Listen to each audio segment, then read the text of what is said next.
Hello everybody, welcome back to my refrigerator, and today we're going to discuss or look at 6.1 of the 56th part of our course, and this is Introduction to Radicals.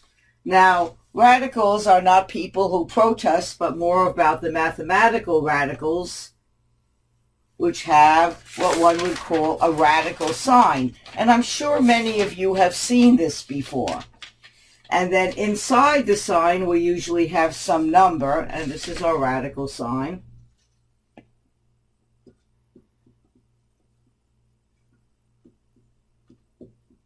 And inside the sign, we usually have a number, and the number is technically called a radicand.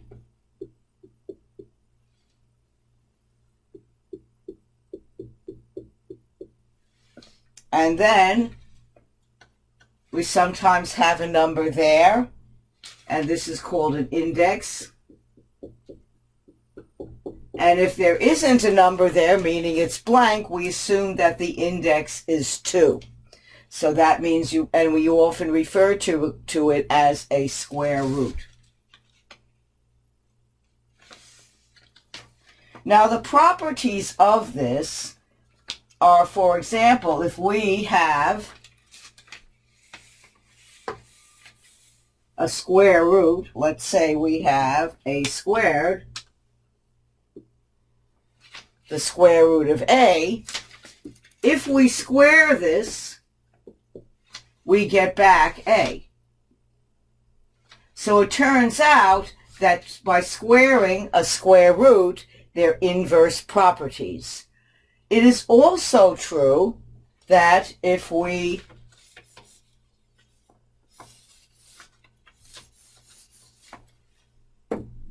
square in here, meaning we square the radicand, and it's a square root, we also get back a. So let's look at example number 1.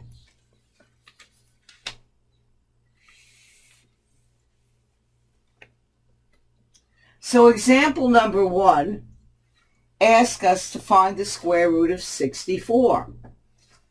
Well, we can look at 64, and we know that 8 times 8 is equal to 64, because that's what we want to square, want to find the square, and then to find the square root. I'll show you that in a minute. And also negative 8 times negative 8 gives us positive 64.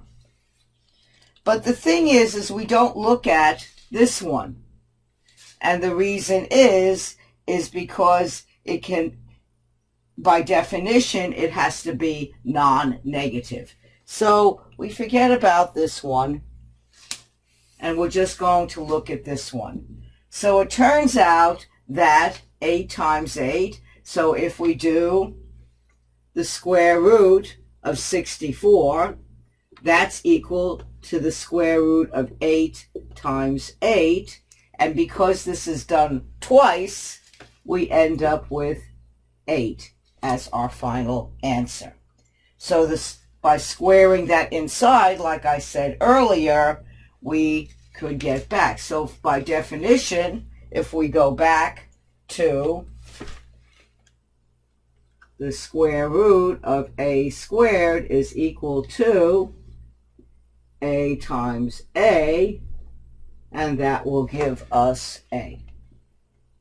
So that would be our definition and what we are using here.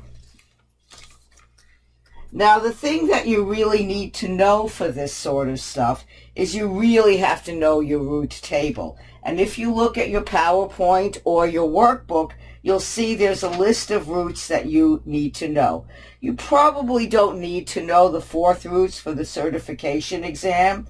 You certainly need to know the square roots up through about 13, and your cubed roots you should really know also up to about 125.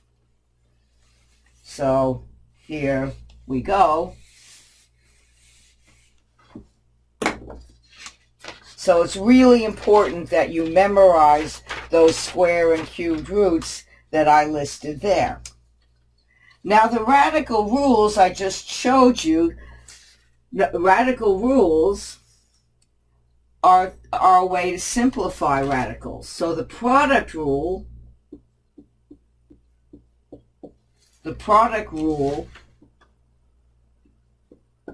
for radicals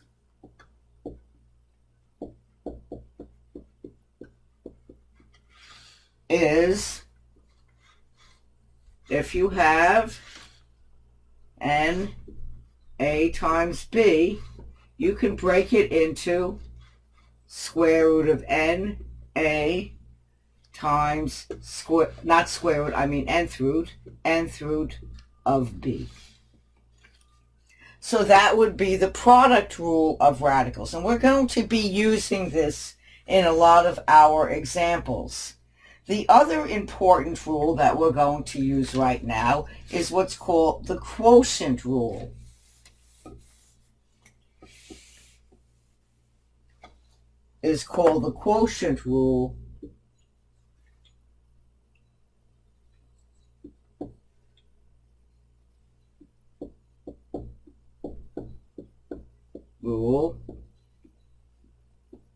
For radicals.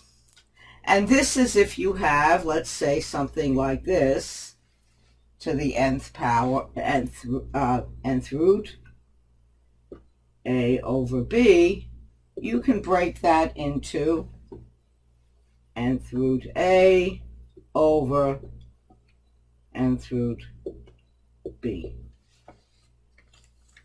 Now, when dealing with negative numbers and radicals, the only restriction and concern is that negatives are not underneath the radical sign. We do not want any negatives. These are all positive, positive, positive, positive, because that will cause a little bit of a problem. We will deal with that problem later, but for now, we're going to assume and make sure that all of our numbers or radicands are positive.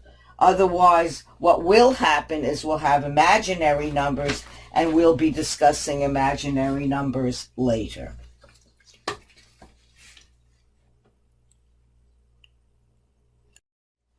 All right, now let's look at example number 2. And example number 2 is about a cubed root.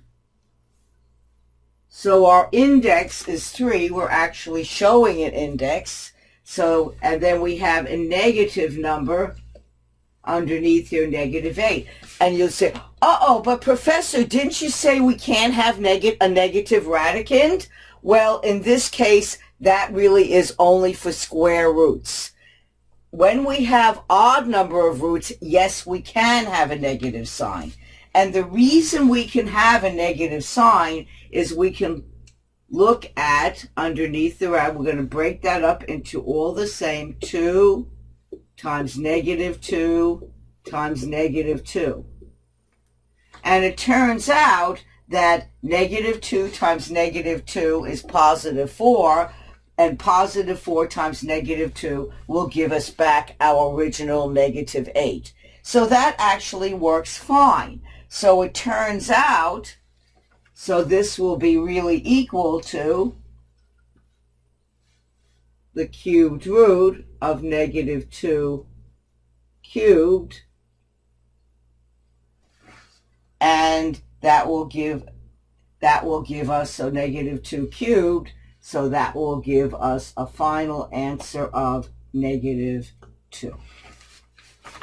So if your index is odd, then you can have a negative sign underneath the radical. But if your index is even, like a square root or a fourth root, then you cannot, and that will indicate to you that we're dealing with imaginary numbers, which we will talk about later on. Now let's look at example number 3. And this is what I was talking about. That's the square root of -4. And you see, if we don't see a number there, we just assume it's the square root. So that means if we break it down into -2 times -2, what happens is we get a +4, and we try to bring it back again, a +4. This and this are not equal. So -4, +4 are not equal, so we cannot use that, and that's an example why we cannot have an even number, an even index with a negative number underneath our radical sign.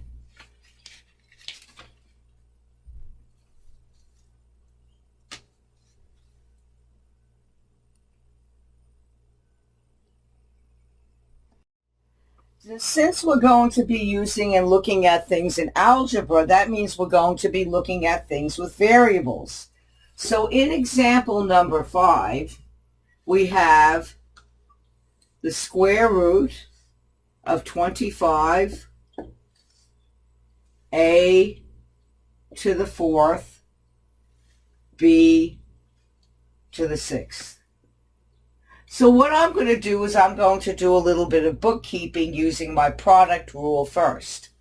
So I'm going to break down, I'm going to do my square root of 25 first, and I'm going to break down all my a's, a times a times a times a, because this little 4 tells me how many times I have to repeat my a, and then here I'm going to repeat my b times b times b times b times b times b 6 times. So then what I'm going to do, well, we know from the last problem that the square root of 25 is 5. So we can just pull that out. Now, because this is a square root, that means we have to double these to take it out. So that means we're going to have an a from here, an a from here, and similarly, we're going to have a b from here, a b from here, and a b from here. So that means that our final answer, and I'm just going to, that our final answer will be equal to 5a, and since there's 2 a's, I'm going to put a squared, and 1, 2, 3, since there's 3 b's, I'm going to put b cubed.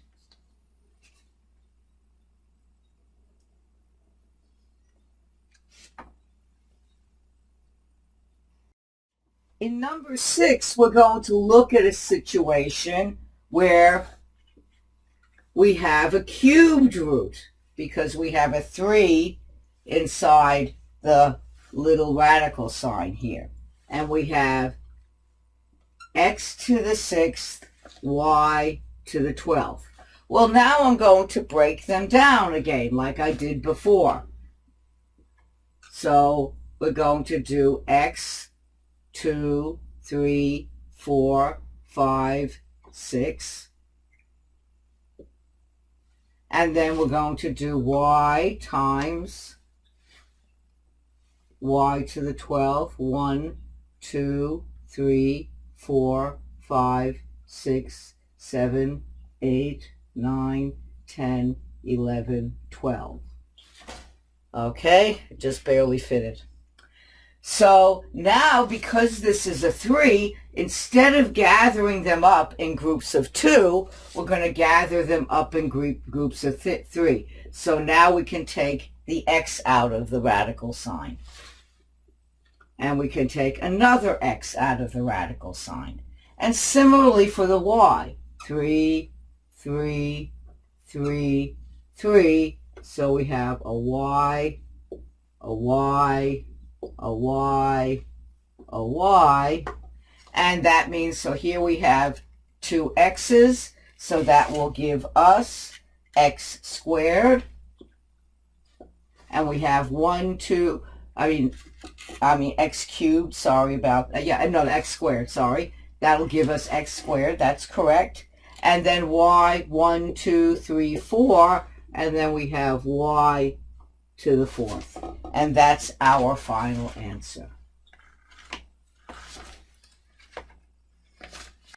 Most problems want you to do the simplified form or the simplest form possible. That means what you have to do, and I'll show you by the example. Example number 7. In number 7, we're asked to simplify the square root of 50. Now, simplified form means you want to find the square root, that the perfect square that's hidden in that 50.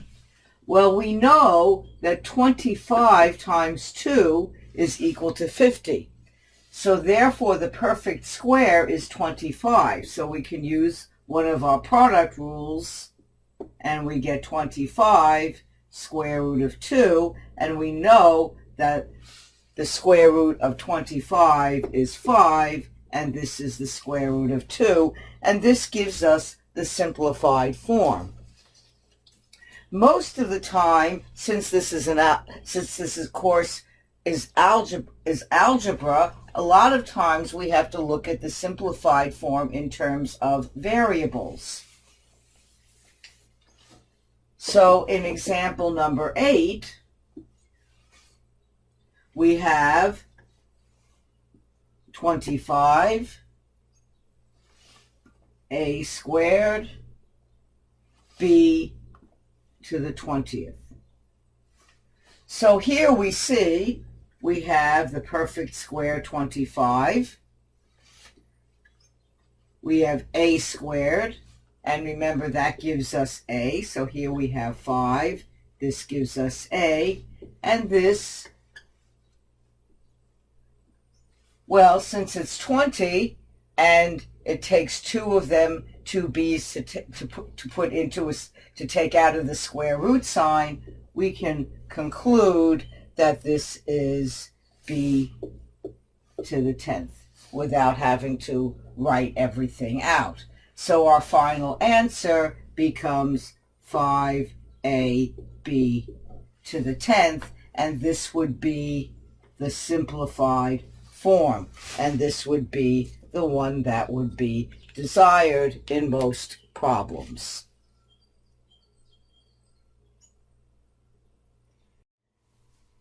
Now let's look at an example where everything is not a perfect square.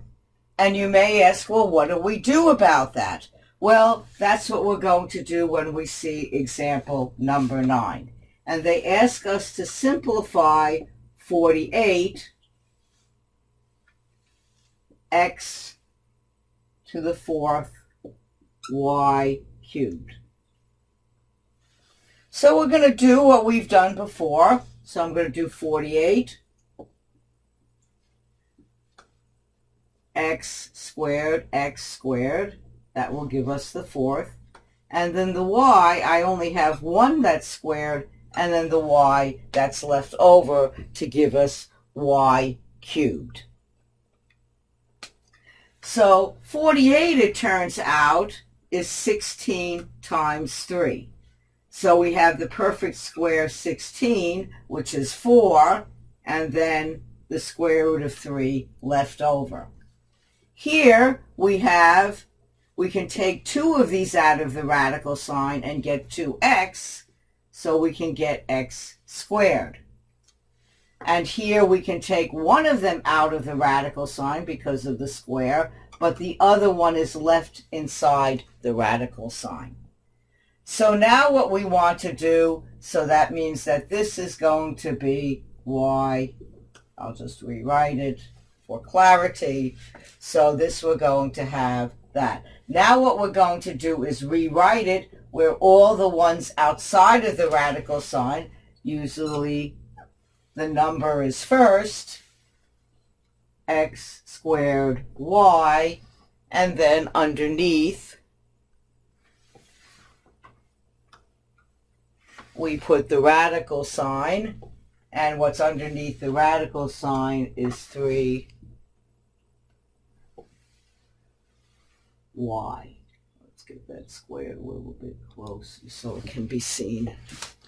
Okay, so here you see it, so that means that our final answer would be 4x squared y, radical or squared of 3y.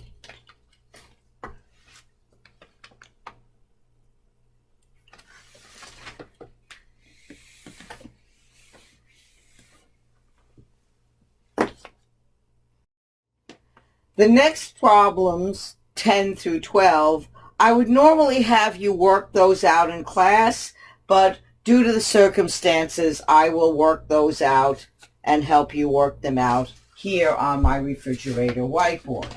So let's look at example number 10, and that's going to be 12 x to the 7 y to the 6.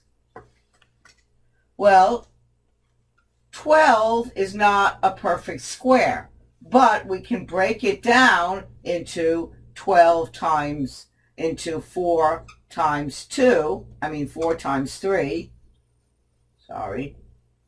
4 times 3, and 4 is a perfect square even though 3 is not, so that would be 2 square root of 3. The next part, 7, well, we can write that as x squared, x squared, x squared. So that means we have 6 and then one left over x. So we can take out the ones that are perfect, that are squares, which would be our variable perfect squares, and write those as x, x, x, and then square root of x, which we can finally write as x cubed square root of x. And then the last one, y squared, y squared, y squared. So that would give me y to the 6, and I'm writing them so I can pull them out as perfect squares, and that means I get y, y, y, and that will give us y cubed. So again, if I rewrite this with my with the things that are not under the radical sign, I would write that as 2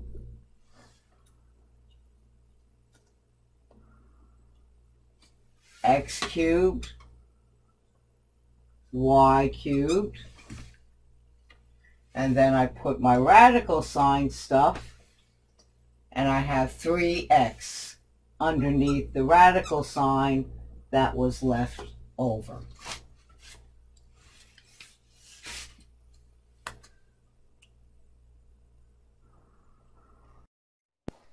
Example number 11, we have square root of 54, a to the 6, b squared, c to the 4th. So we see that this is a cubed root, and that means we're going to have to look for all the hidden cubes. So we have 27 times 2, because that will give us 54, and 27 is a perfect cube. Then we have A3, A3. Each of these are cubed.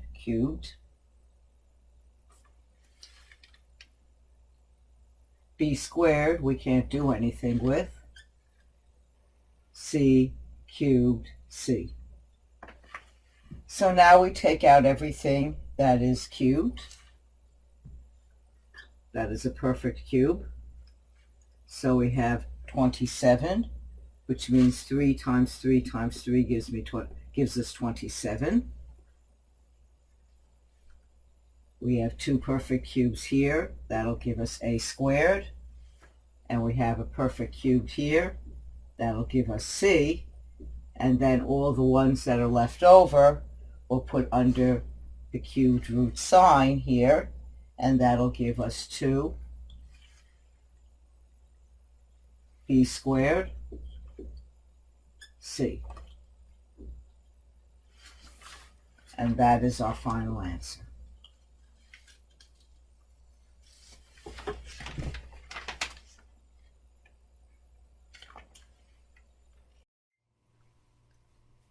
For the next problem, number 12, we're back to square roots. And we're going to look at example number 25, example number 12, 25, a to the 4th, b to the 9th. And we do exactly like what we've done before. 25, break it up into its 2, because remember, if there's nothing here, we assume it's a square root. So we want to see how many squares we can get out of that. There, and then b.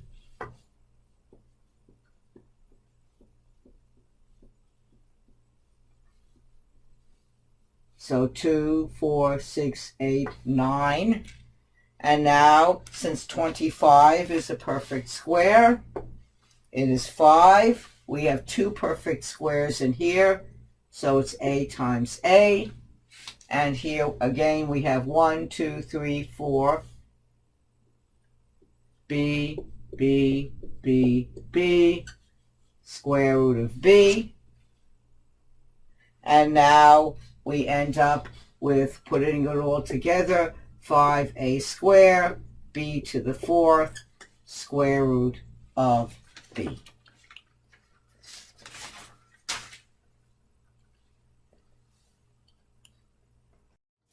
Now the next thing we need to understand is radical rules.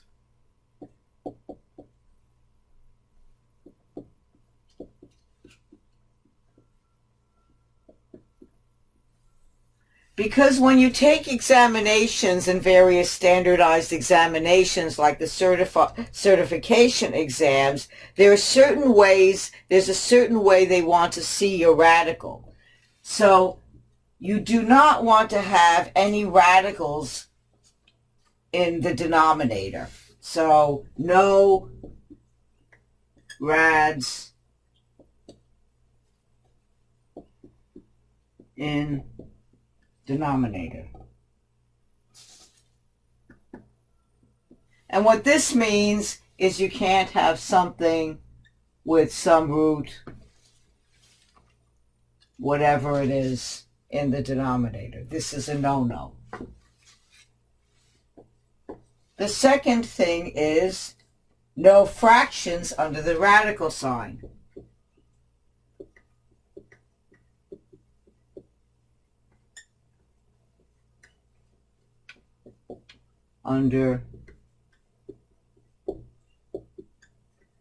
What this means is you cannot have something like that, which would be a fraction. That's a no-no.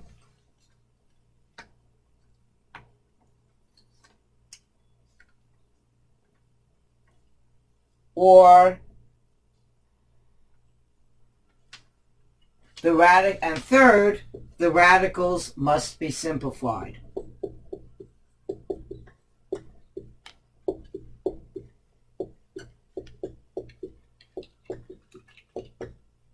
Simplified, meaning that if you have something that's the square root of 8, you can't leave it as the square root of 8.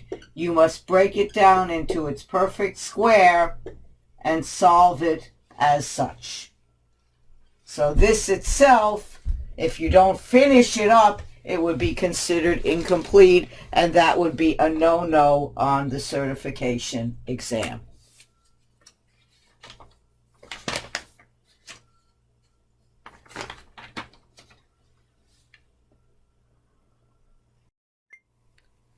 So let's look at how this can be done. So let's look at example number 1.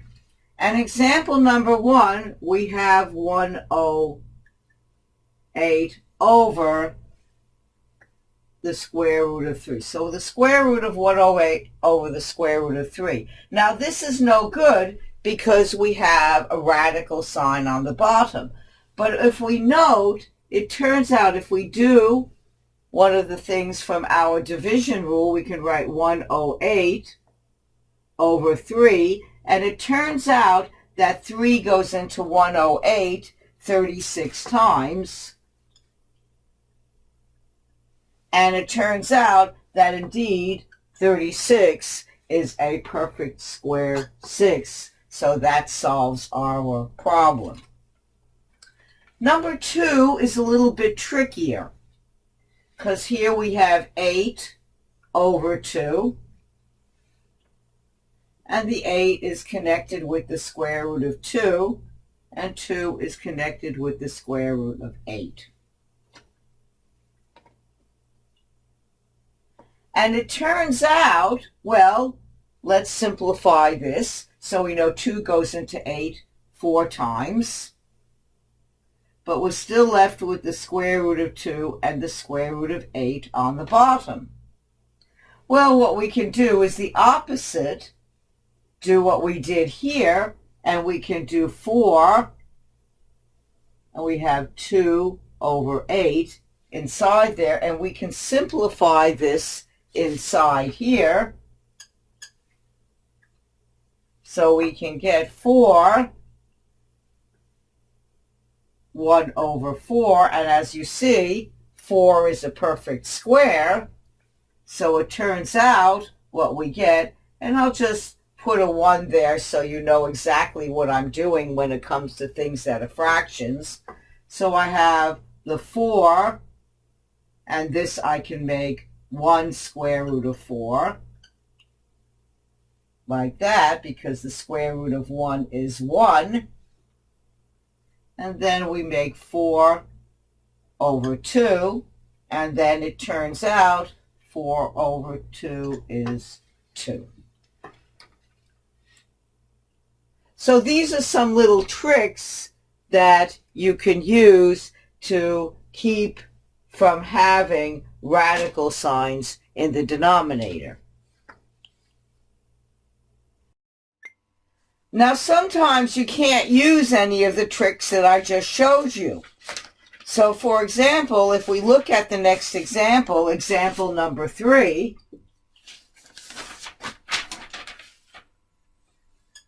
and we have square root of 5 over 7.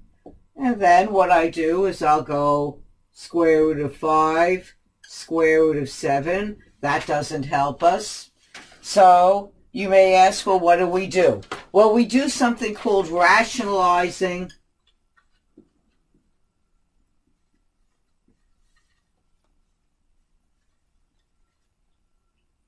Rationalizing the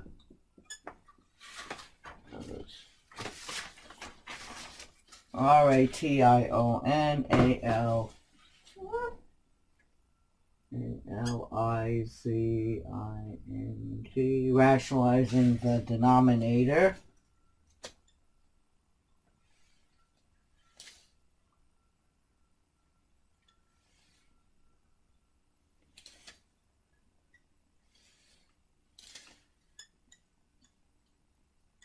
Rationalizing the denominator. And that's what we're going to do now, because we're stuck. We can't have that. That's a no-no. Having this radical sign on the bottom is a no-no. So what we do is we look at this one on the bottom here, and we say what we're going to do is we're going to multiply the top and the bottom by the 7. So we have, square root of 7. So we have 5 square root of 7. And so what I'm going to do is I'm going to look at that square root of 7, because essentially when we have the same thing over the same thing, it's really equal to 1. So this is kind of a tricky trick. So what we do is what we usually do. We'll put together 5 times 7, and then bottom here is 7 times 7, and here, if you notice, we have, 5 times 7 is 35, and on the bottom here we have 7 squared, so that means we can take out that 7 because it's a square of a square root, and we end up with the square root of 35 over 7, which means that we're in good shape and everything is fine. This is called rationalizing the denominator. So let's try a few examples of this. So in example number 4, we have 5 square root of 3 on the bottom. Well, we know that the square root of 3 on the bottom is no good. And even if we put the 5 and the 3 together in some way, meaning make that 25, 3 doesn't go into 25. So there's no other trick that we could use. So the only thing we can do is what we call rationalizing the denominator. So I look at that square root of 3 and I multiply the top and the bottom by square root of 3, square root of 3. And then I see that I get 5 square root of 3 on the top, and on the bottom is 3 times 3, which will give us 5 square root of 3 over square root of 3 squared, perfect square.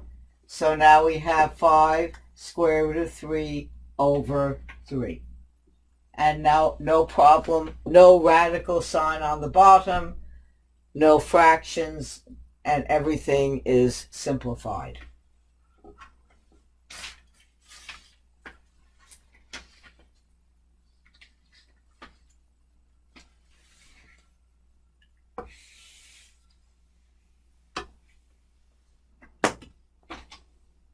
For example number 5, we have square root of 7 over square root of 20. Well, make your life easy. We can see that there's nothing, even if we put it under one radical sign, 7 doesn't go into 20. That wouldn't help us. So we're stuck rationalizing the denominator. So I'm just going to multiply the top and the bottom by the square root of 20. So what do I get? That means that I have here square root of 7,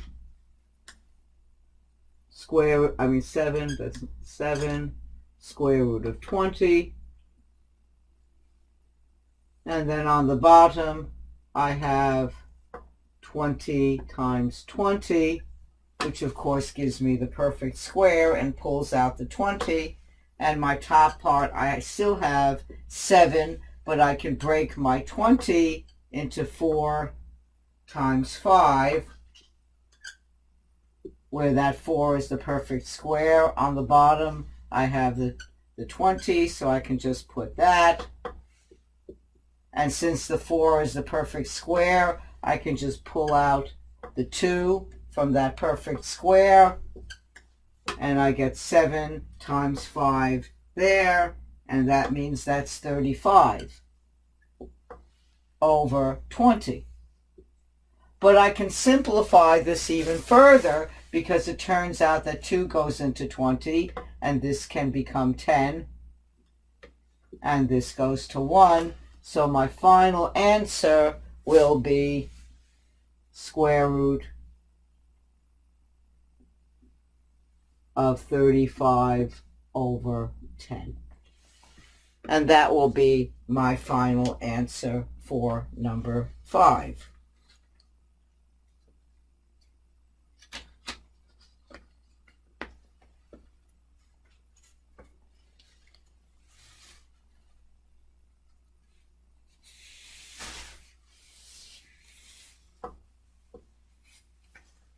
For number 6,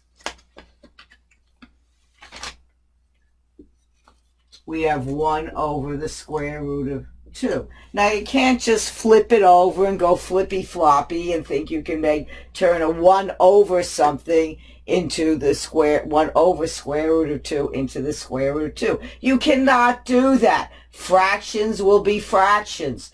Do not make fractions into non-fractions. So what you must do here is you must rationalize the denominator again. So I'm just going to multiply it.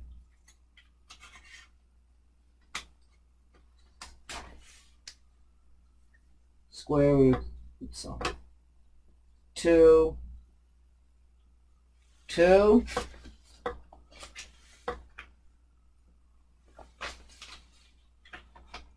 And that's equal to square root of 2 on the top. And here we have 2 times 2.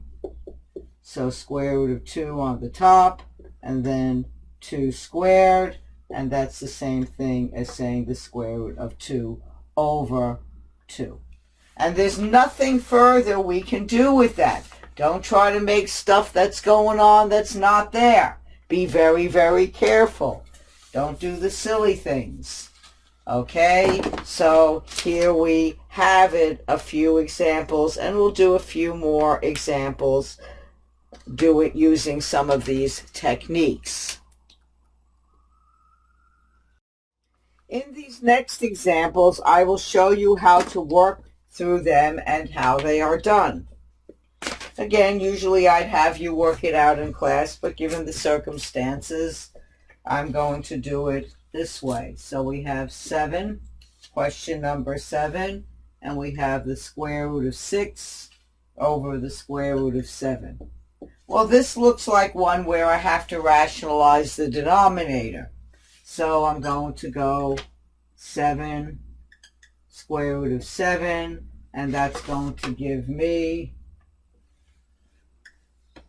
6 times 7 over, and remember this is just going to come out as 7, and that's going to give me the square root of 42 over 7. And that's as much as I can do with that one. Number 8, square root of 5 over square root of 10. Well, I can maybe make it a little bit simpler by doing this. 5 over 10. And I can see that that would be the same thing as 1 over 2, which would be the same thing as the square root of 1 square root of 2, which would be equal 1 over square root of 2. Now I believe we saw something like this earlier, but I'll work through it again because it's not in its proper form. So what I'm going to do, I have no choice. I've tried everything I could, my other trick, but it still gave me a square root in the denominator. So now I have no choice but to rationalize the denominator. So I have 1 over square root of 2 times square root of 2 over square root of 2. And that's equal to the square root of 2. And as we discussed earlier, since we have 2 of the same, that will give me 2 square root of 2 over 2.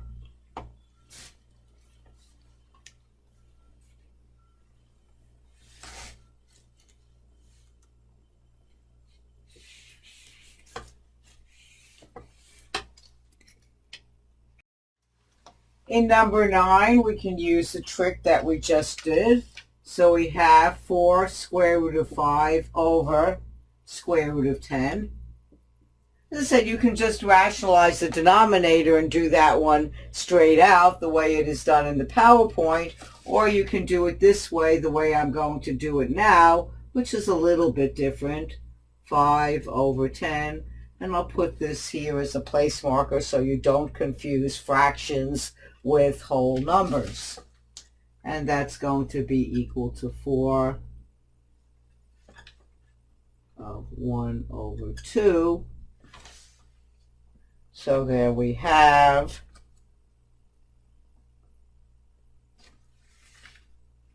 4, and since the square root of 1 is 1, over the square root of 2.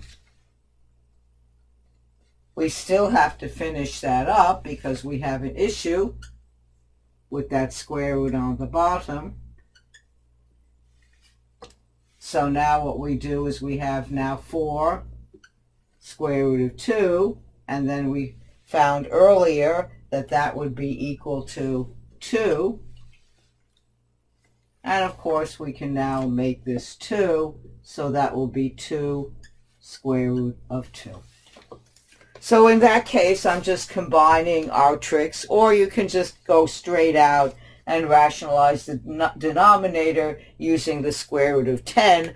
But again, either road you take, you should end up at the same house, meaning the same answer.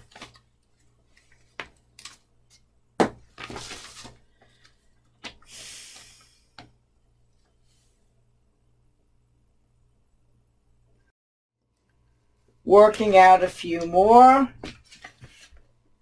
Number 10. We have 3 over 2.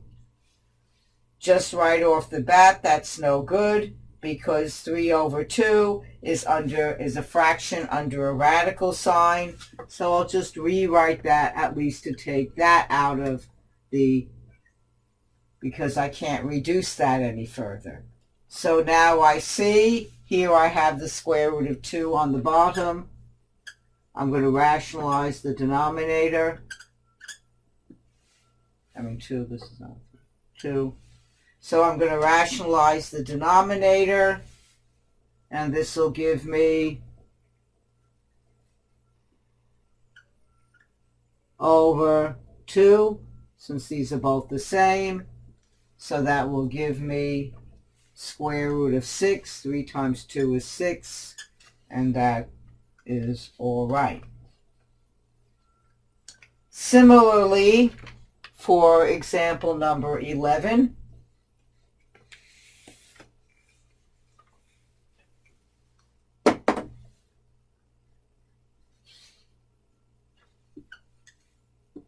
three square root of 4, this doesn't help us any. So I can rewrite that now as 3 square root of 4. But this is very, very nice because we end up having a perfect square on the bottom here, and we end up with 3 over 2 since 4 is a perfect square, so there's no need to rationalize any denominator. But let's see number 12. So sometimes just by breaking it down, you may find you don't even have to rationalize the denominator because the perfect square, the perfect square just pops out. So let's look at the next example where we have 12, 30 times 2, and that's all under over 5. Well, it turns out we can simplify this. So that gives us, so there we get rid of that radical or potential radical on the bottom because it turns out that 5 goes into 30 and we end up with 6 times 2, and that's equal to the square root of 12. And now we want to simplify because remember our last rule is we have to have our radical simplified. So we know that hidden in 12 is 4 times 3, and 4 is a perfect square. So we have 2 square root of 3 as our final answer.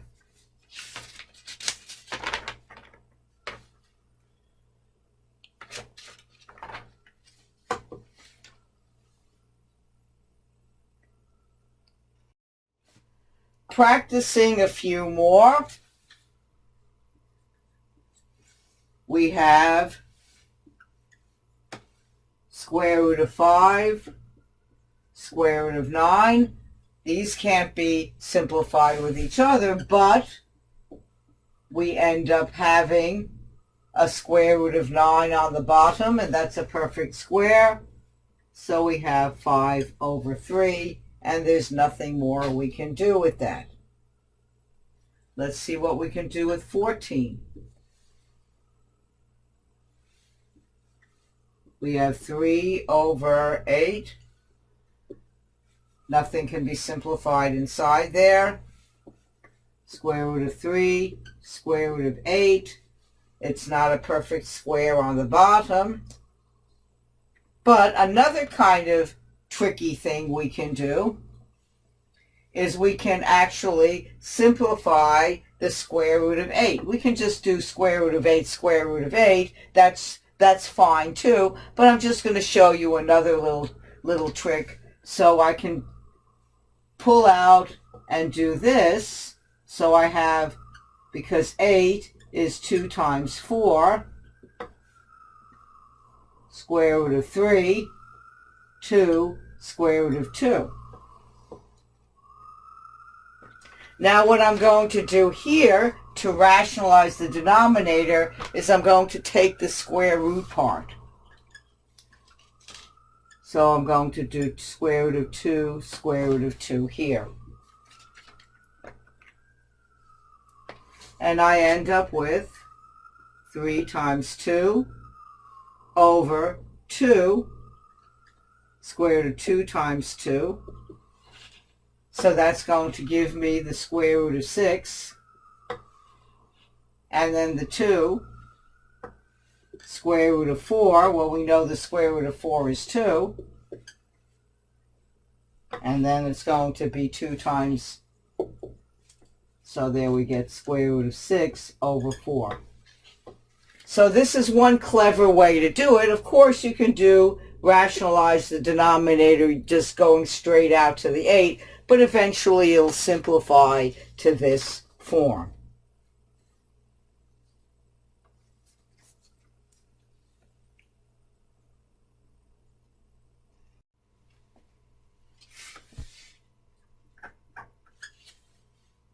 $15. Well, let's see what we can do with that one. We have 1, all of that underneath, so then I can break it. And 1, the square root of 1 is 1, square root of 6, but it looks like I'm stuck rationalizing the denominator.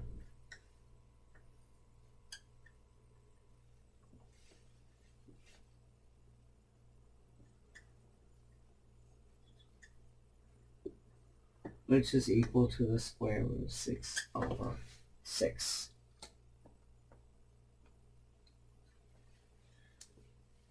And then number 16.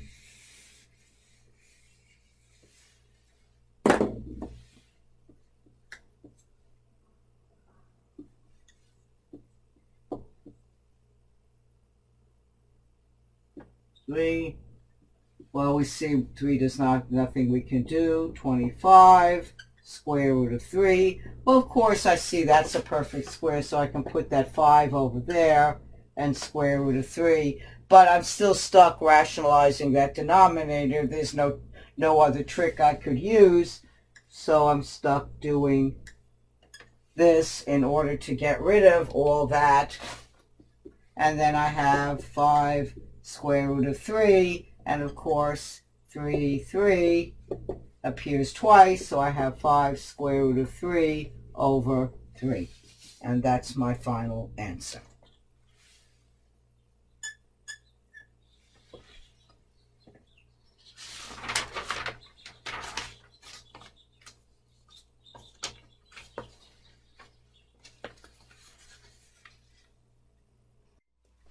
Now let's look at example number 17. Now, of course, you can do it using rationalizing the denominator. So we have 5 times square root of 70, square root of 5, all over square root of 7. Now, of course, because we have a square root of 7 in the denominator, you can rationalize the denominator, and of course, eventually, you'll get the right answer. But there's a lot easier way to do it without even bother rationalizing in the denominator, because if you see, if we take all these square roots and we put it together under one root, under one square root, we have 5 times 70 over 7. And we can see right away that 7 goes into 70 10 times.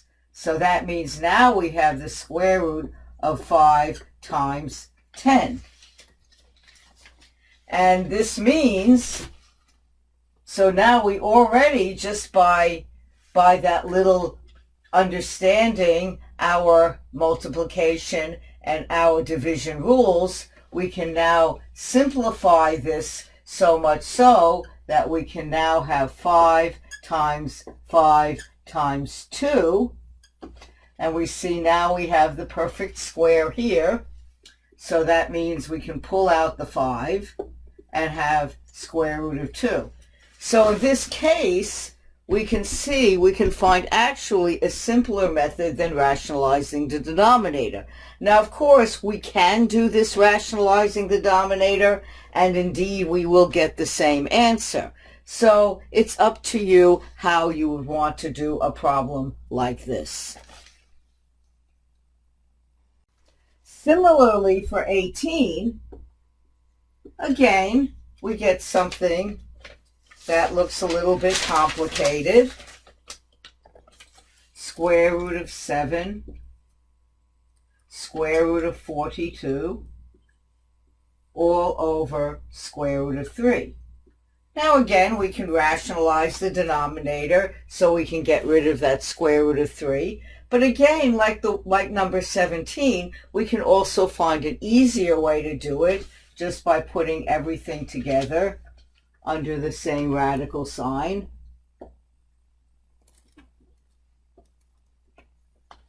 And we see that we can break down 42. So we can have 7 times 7 times 6 over 3. And that is equal to 7 times 7 times 3 times 2 over 3. And there we go. The 3's cancel out. So now we have 7 times 7 times 2. And there we have our perfect square. So there we can just have 7 square root of 2. Again, if you prefer to do it rationalizing the denominator, and that's also done in the PowerPoint, if you would prefer to do it rationalizing the denominator, you will come out with the same answer. But by understanding all these tricks and all these rules, you can figure out different ways of simplifying it, and sometimes one way is quicker than another way. Now let's look at another example. So here's an example where we have actually a variable in the denominator. And this is example number 20. And we have 5y over 2x. So now we're going to use the division of radicals to do this. And we can't really simplify the bottom one at all, so we're just going to go straight into rationalizing the denominator because there's no way to really do anything else. And then we get the square root of 10x y. And we see these two are the same. So we have, since they're the same, then we can pull it out and just put 2x.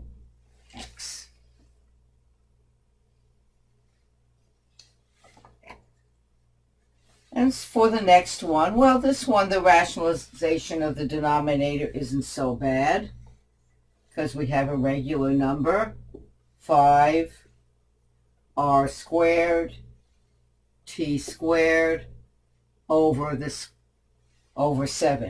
And we see we can't really cancel out or do anything much there, so we're pretty much stuck rationalizing the denominator. And so I just do the upstairs. So I just simplify, do this.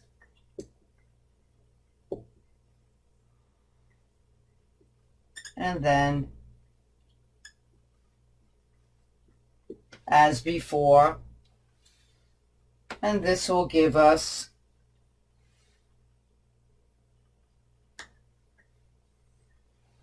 square root of 5 times 7 r squared t squared all over 7, because that's what the rationalization does. It takes it out of the square root sign.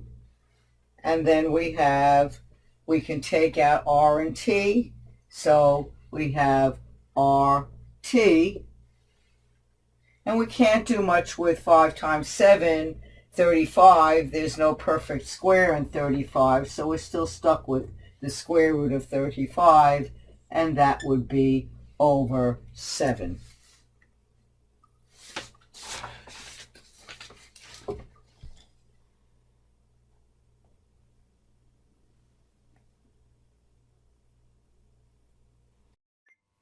In example number 22, we have the square root of 12x to the 5th, y to the 3rd, over 5z. So we're going to look and see if we can cancel out anything, but it looks like we can't. So what we're going to do is we're just going to break everything up as much as we can. So I have 12, which I can break up into 4 times 3. And there's my perfect square. And then I have the 5, which I can break up into x squared, and just x, because I want to get those doubles, because those are the ones I'm going to pull out. And then I have y squared y for y cubed. And that's going to be over the square root of 5z. So then what I do is I'll pull out the 2, because the 4 is the perfect square, and I'm left with the square root of 3 on the top there. And here I'm going to pull out these 2 x's, so I get x squared out here, square root of x. And then I'll pull out this y squared just as y, square root of y, and I'm still stuck with 5z. Still nothing I can really do to cancel it out. So then I'll just put it all together, put all the things not under a radical sign outside, 2x squared y, and everything that's under a radical sign all together in here. And then that's over the square root of 5z. Now, what I'll do here, since there was nothing, I don't want any roots on the bottom here, I'm going to rationalize the denominator here.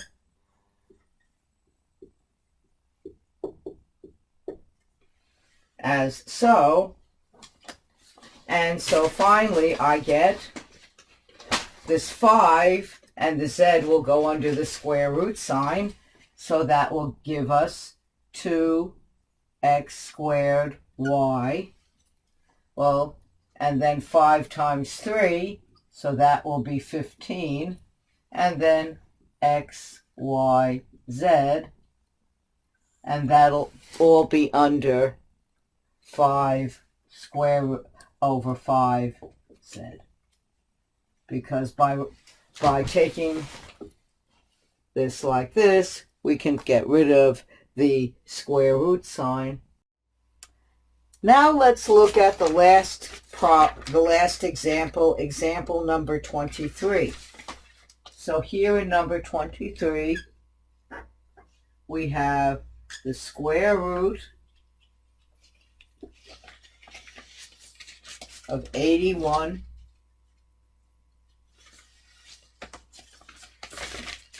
x to the 13, y to the 15, all over 7x. So here we see we have an x on the bottom and x on the top, so we can actually cancel one of those out and get 81x to the 12th, y to the 15 over 7.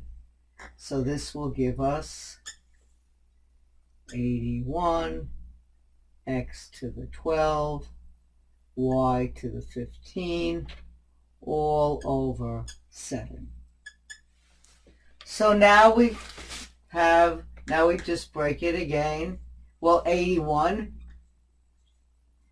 square root of 81, and then we have our pairs, x squared, x squared, x squared, x squared, 1, 2, 3, 4, 5, 6 squared, because so that will give us our pairs that we will need to get rid of under the radical sign, and then of course y to the 15th, but we can just see that this would be even, so we can put y to the 14 and then y, which will give us y to the 15. We don't have to expand it out quite like that, but it gives you the idea. All over the square root of 7. Well, 81 is a perfect square, so that'll give us 9. And then we can take all these out, 1, 2, 3, 4, 5, so that will give us x to the 5th. And then we can take, since this is an even, that means we can break it down into sets of 2 y's, and we can find that we can break that, the first one here, down into y to the 7th, and then we're left with that y under the radical sign, and then square root of 7. But we're still not finished, as you well know, because we still have to rationalize that denominator. So we have square root of 7 over square root of 7. And that's the way to get rid of that radical sign on the bottom. And we're left with 9x to the 5th, y to the 7th, and then the square root of 7y all over 7. So that's the end of this lesson, and thank you very much for watching, and stay well, and take care. Thank you.